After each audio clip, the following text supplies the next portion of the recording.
I'm currently reading What They Don't Teach You Before Marriage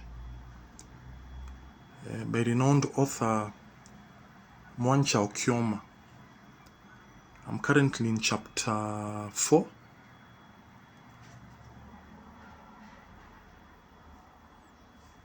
I'm currently in chapter 4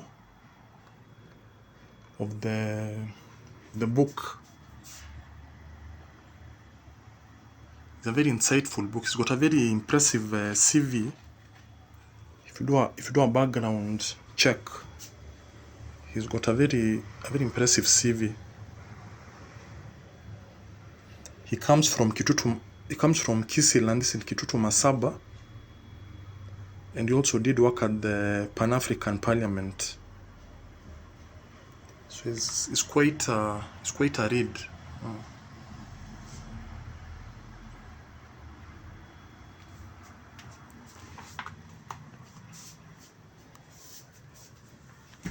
So I'm currently in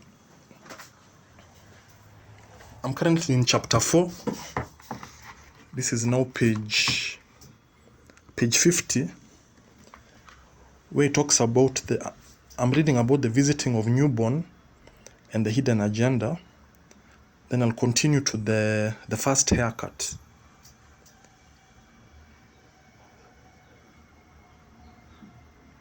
So in visiting of newborns, he says, in many cultures, when a baby is born in a family, close relatives from both spouses must pay a special visit. The first visitation was done by the younger sister to represent their mother or mother-in-law.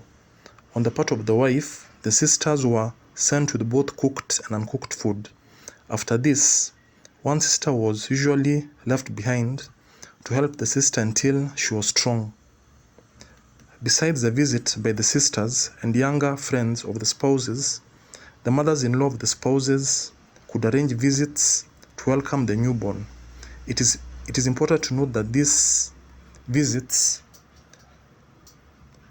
were multi-purpose. That visit could be used to confirm the identity of the baby and give the newborn a traditional name. Same came with the hidden agenda, though for firstborn, the family of the husband would want to confirm that the child resembles him or members of his family. Therefore, for young spouses, failure to facilitate the visit could breed suspicion, especially on the part of the female spouse. Then it finishes to say that across all nationalities, childbirth is seen as a blessing, and newborns are welcomed with song, dance, and appropriate rituals such as child naming and feasts. Traditionally, among the Kikuyu people would wait outside anxiously during a birth. The arrival of a baby girl was announced with 4 ululations and 5 for a baby boy.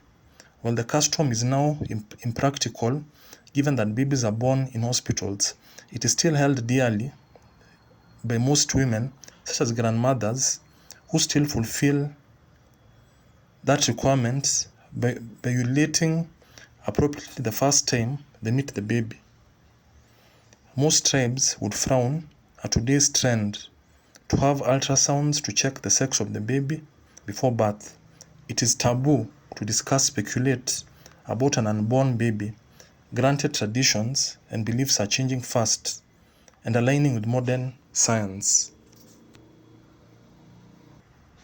Then he talks about the first haircut. There are traditional beliefs that still hold that ancestors get jealous when they are not connected to newborns through naming or other approved ways, and may haunt the little ones with bad events until they die. They say newborns will not be allowed by the ancestors to live if they don't bear their names. This is because the ancestors believe the only way to keep their spirits alive is through newborns after them. In clans where the right is still held with high regard, parents take the newborn to their grandmother for the fulfillment of the connection rite. Where the grandmother may be deceased, the child is taken to the aunt.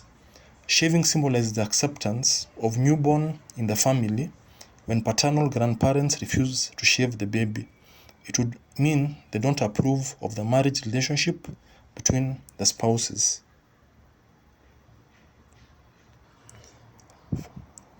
Moving a bit ahead, 1 month after giving birth, Njoki went ahead and shaved her son. She had no idea of the significance attached to the shaving of children among the Bukusu, and especially the first haircut of the firstborn.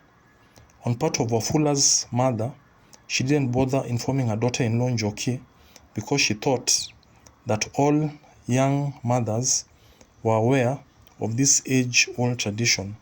Njoki's mother-in-law got wind that the grandson had been shaved by her Kikuyu mother. Henceforth, Njoki's mother-in-law promised to have nothing to do with her. The first haircut tradition has special significance among the Bukusu culture and indeed many cultures in Kenya. Perhaps the whole world at large. Besides the Bukusu, most tribes in Western Kenya such as the Luo, Kisii and Kuria believe in the right of shaving a baby's hair a few days after birth. The right was always a preserve of the son's grandmother. This was believed to keep off bad omens as well as bless the infant with a long and healthy life in this world.